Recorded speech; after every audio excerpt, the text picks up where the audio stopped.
Welcome to Big TV digital exclusive live. Phone ఎక్కువగా చూస్తున్నావు తగ్గించాలి అని మందలించినందుకు గాను భర్తను గొడ్డలితో చంపేసింది భార్య. విశాఖలో జరిగింది ఈ ఘటన.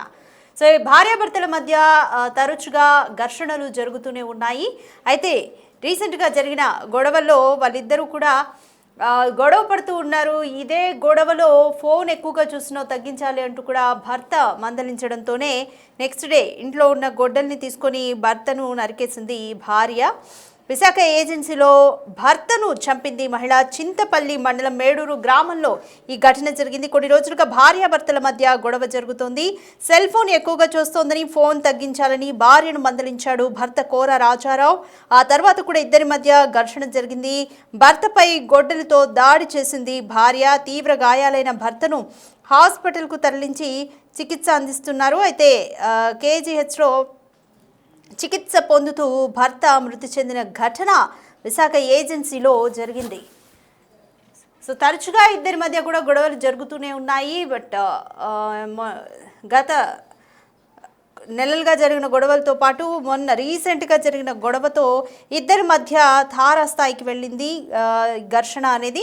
అయితే సెల్ ఫోన్ ఎక్కువగా చూస్తున్నావు తగ్గించాలి అంటూ భార్యను భర్త కోర రాజారావు మందలించాడు.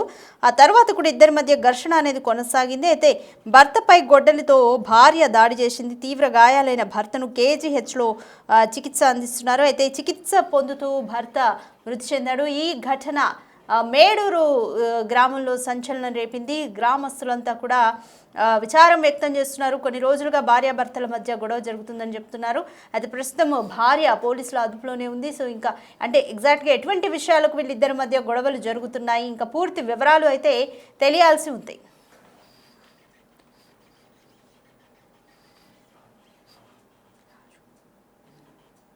సో మోర్ డీటెయిల్స్ మా ప్రతినిధి రాజు అందిస్తారు.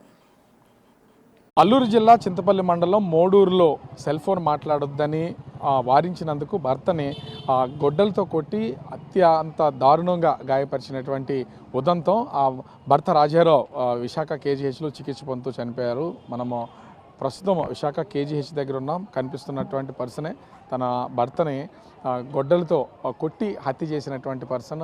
ముఖ్యంగా చూస్తే కుటుంబాల్లో ఇప్పుడు సెల్ ఫోన్ అనేది ఒక చిచ్చు పెడుతోంది. అపరిచిత వ్యక్తులతో మాట్లాడుతూ ఉన్నటువంటి నేపథ్యంలోనే ఇంట్లో ఉన్నటువంటి పిల్లల్ని భర్తని పట్టించుకోకుండా కంటిన్యూగా సెల్ ఫోన్ మాట్లాడుతున్నటువంటి నేపథ్యంలో సెల్ ఫోన్ మాట్లాడొద్దు, ఫోన్ తగ్గించని చెప్పినంత పాపానికి పడుకున్నటువంటి వ్యక్తి మీద గొడ్డలతో దాడి చేసి హత్య చేసే ప్రయత్నం అయితే చేసింది.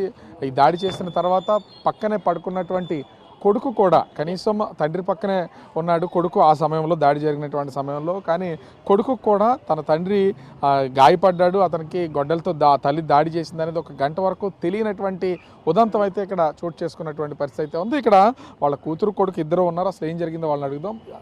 ఏం జరిగింది అసలు? మీ అమ్మ ఎందుకు మీ నాన్నని గొడ్డలతో కొట్టింది? సెల్ ఫోన్ మాట్లాడొద్దని చెప్పిందే కారణమా?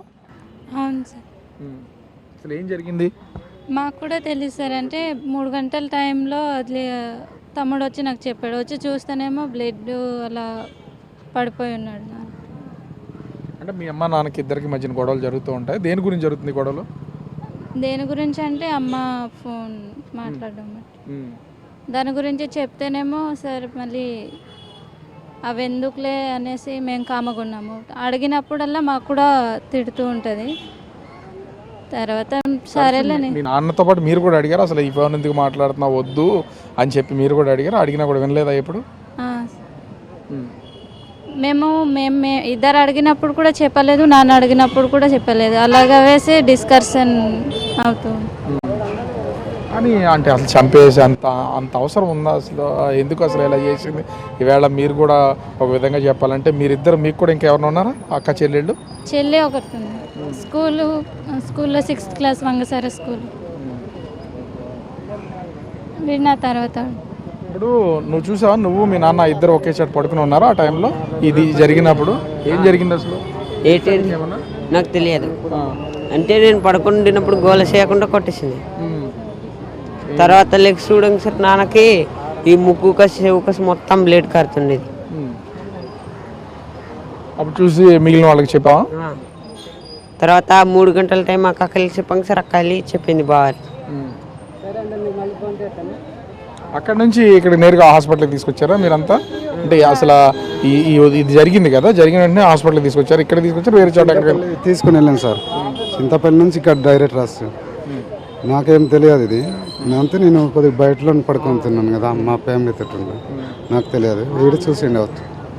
అంటే ఇప్పుడు రాజారావు కానీ ఆమె భర్త కానీ అదే రాజారావు భార్య కానీ వీళ్ళు అస్తమానం గొడవలు పడుతూనే ఉంటారా? అసలు ఈ గొడవలు దేని గురించి జరుగుతున్నాయి? సెల్ ఫోన్ అయినా వేరేవరితో మాట్లాడడం అనేది?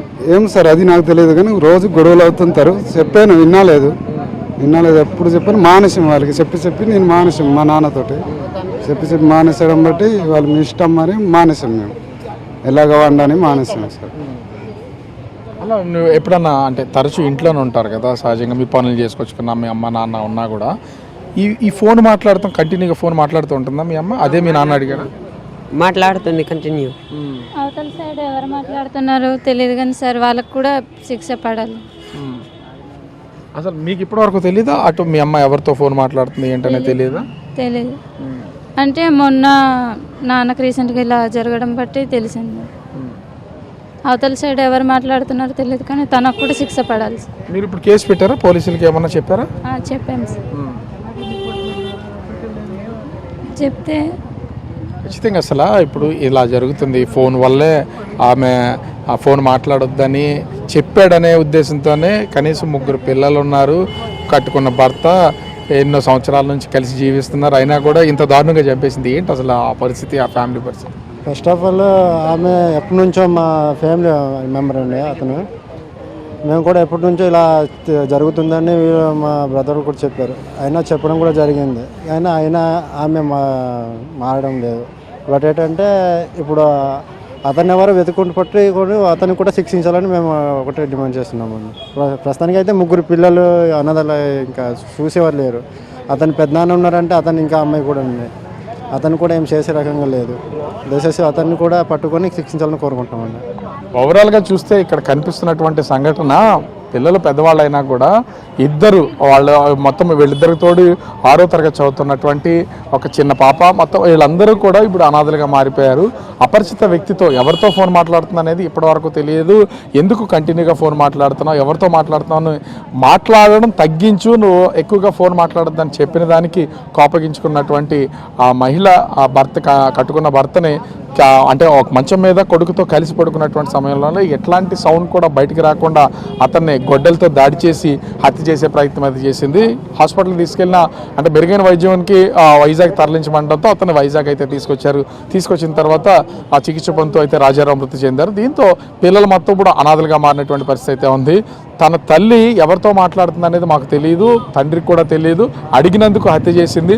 అవతల వ్యక్తి ఎవరితో అయితే ఫోన్ మాట్లాడుతుందో మా అమ్మ అతన్ని కూడా కఠినంగా శిక్షించాలి, అతను ఎవరో అతని మీద పోలీసులు పట్టుకోవాలి, అతను శిక్షించాలని పిల్లలు అయితే డిమాండ్ చేస్తున్నారు. ముఖ్యంగా చూస్తే ఎందుకంటే ఏం జరుగుతుందో తెలియదు, కుటుంబం సవ్యంగా ఉండాలంటే మరో వ్యక్తి ఎంట్రీ అనేది ఖచ్చితంగా ఉండకూడదు. ఇక్కడ జరిగినటువంటి దాన్ని ఎవరితోనో ఒక పరిచయాన్ని ఏర్పాటు చేసుకుని ఆ పరిచయం వల్ల కడుపును పుట్టిన పిల్లల్ని పెంచుతున్నటువంటి భర్తని అందరినీ పక్కన పెట్టేసి కంటిన్యూగా ఫోన్ మాట్లాడుతున్నటువంటి పరిస్థితి ఉంది. ఆ ఫోన్ మాట్లాడొద్దన్నందుకే ఇవాళ హత్య చేసి ఇప్పుడు ఆమె జైలు పాలవుతుంది, పిల్లలు అనాథగా మారిపోతున్నటువంటి పరిస్థితి ఇక్కడ స్పష్టంగా కనిపిస్తుంది. కెమెరామెన్ అజయ్ రాజు, బిగ్ టీవీ, విశాఖపట్నం.